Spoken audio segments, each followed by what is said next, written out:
Hey guys, I'm Patrick with Fstoppers.com. I'm here with Shani, and which one of these lights do you think is gonna take a better portrait? This one. We are gonna put this to the test. We're actually gonna shoot with the poor man's light and with the rich man's light.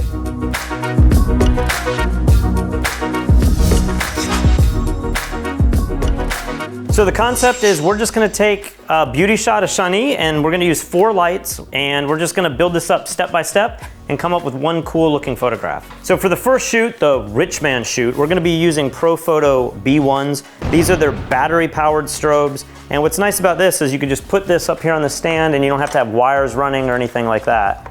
So I'm just gonna set this to power level 5. And then to soften the light so that we get that classic beauty light look, I'm going to use a Profoto 3-foot Octabank. So I'm gonna put this on the front here. And if I was really rich, I'd have an assistant doing this. All right, so we have the Octabox on the light. I'm just gonna raise this up in a position that's going to allow it to come from a natural looking spot here. So for both of these shots, I'm gonna be using the Nikon D850. I have a Tamron 70-200 lens, and then with the Profoto system, I'm gonna be using the Air Remote, and that's gonna allow me to wirelessly control every single light that we put around our model. So I think this light looks really nice. It's large, it's soft, it's giving a lot of directionality, but as you can see, our background has gone really dark gray. So for a classic beauty shot, I think we should blow out the background. So I'm gonna add a strobe to the background and allow it to fire into the cyc wall and produce a nice white light. So I just have another B1 here. I have a light stand. I'm gonna put this right here. And I'm just gonna guess that maybe we could go to like level 6.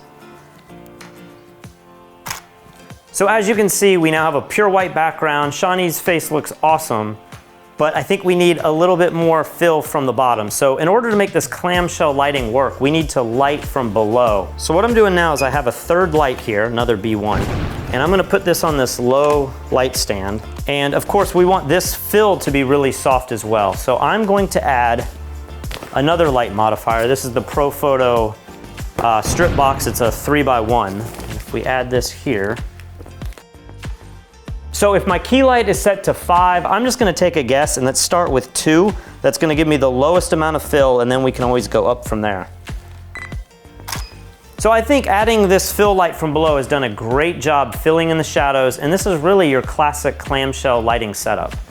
Now the key to clamshell lighting is you do not want this fill light too powerful. You really want to set that low and make it subtle. If it's the same power as your key light, it's going to be too flat, and if it becomes too powerful, you're going to get that weird uplighting, and that never looks good. So now that we have the clamshell light perfectly dialed in, I think we could use a little bit of light coming from the side just to accentuate the hair and kind of give a nice light on the jawline. So when positioning this light, I know that I'm going to want to just kind of hit the back of the head here, and I want to not wrap the light around the front, otherwise I'm gonna kill the clamshell lighting that we just designed. And I also think this light needs to be soft. If I use this hard light right here, it's just gonna create a really strong shadow, and I think your eye is gonna go straight to the highlight as opposed to it being this subtle effect.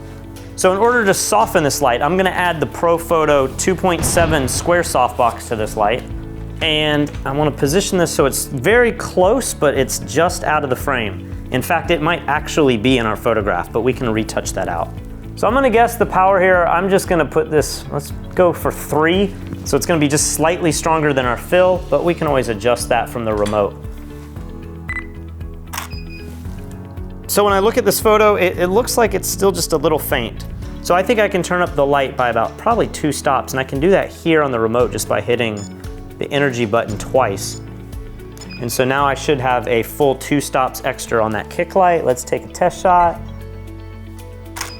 So this is a really effective lighting scheme that you can do, this clamshell lighting. I use it all the time. It's great for the fashion beauty look. Of course, we're gonna retouch these images and make them look as good as possible, but we just used $7,000 worth of lighting gear to produce this one image. Let's see if we can do it on a much smaller budget. So as you can see, I've broken down all the Profoto gear, and I'm gonna completely switch gears by using New? Should I say it with such little confidence as well? We're working today with the New flashes. I think these you can get on Amazon for like $50, so you literally can get 4 of these for about $200. I remember just a few years ago, we had all these Nikon speed lights, and these were like $300 or $400. In fact, I think Nikon speed lights might even be $500 now. So the fact you can do all of this with just a couple $50 speed lights is pretty incredible. But let's not take my word for it. Let's build all of this back up using speed lights and really cheap modifiers and see if we can get a similar looking image. So basically, I just have an umbrella bracket here, and I have a Yongnuo flash, and we've switched over from the Profoto Air Remote to now Pocket Wizard Plus 3s. So I'm just gonna mount this up here. So now that I have my light mounted up here on this arm, I'm just gonna use one of these shoot-through umbrellas. This one's actually made by Photech, and I think these things are like less than 20 bucks. They're really useful light modifiers.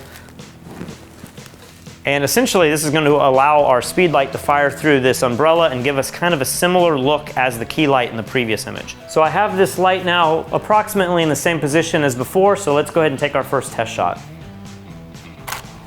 So as you can see from this image, it looks pretty similar. We definitely have some shadows being cast down on the face. So now let's add a speed light to the back wall so that we can make it go pure white. So for the backlight, I'm just gonna put a speed light right on the ground. Before we had a stand, but I think I can have this fire from right here. I have this at an 1/8 power, and so unlike the previous shot where we were using the Profoto Air Remote to fire all the flashes, in this example, we're just gonna be using Pocket Wizards to fire the key light, and then all of these extra flashes are gonna fire with the optical slave. So as you can see in this photo, we have a nice white background, but we have a lot of shadows still under the chin. So instead of using a speed light to light her like we did with the Profoto shot, I'm gonna show you a cheap and easy way that we can add a lot of fill without using an extra light at all. So I'm just gonna use this milk crate that we have here in the studio. I'm gonna set that here, and then if we put this right about here, I think that's gonna do the trick. Let's take a test shot and see how much fill we're actually getting from this. I think you're gonna be surprised by this. So as you can see here, we've added the fill card, the light from the key light's bouncing down, hitting that fill card. It's giving nice definition to her face, and we're not getting those really hard shadows that we had before. So the final thing we need to do to reproduce the shot that we did at the beginning of this tutorial is we need to add kind of a kicker light from the back. Now before we used a softbox, I'm actually just gonna use another shoot-through umbrella that I have set up here. And we have another speed light set up here in the back. So this Yongnuo is set to, let's try maybe like 64th power. We know this light needs to be really low, but if I put this right behind here and just kind of get it skirting off the side, I think we're gonna get a very similar look that we had before with the Profoto and the softbox.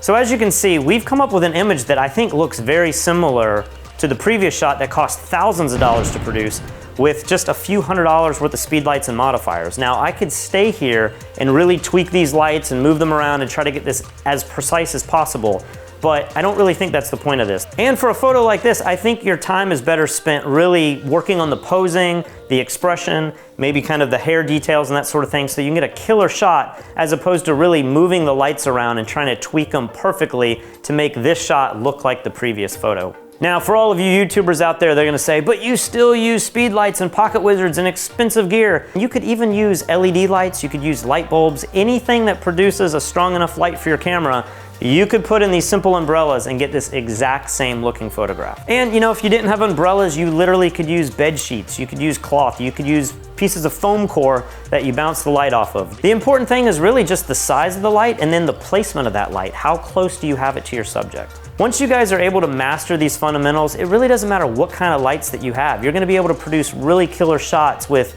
expensive gear, cheap gear, or even DIY gear. So let me know what you think in the comments below. Head over to fstoppers.com for more content like this, and head over to fstoppers.com/store to learn even more from some of the world's best photographers.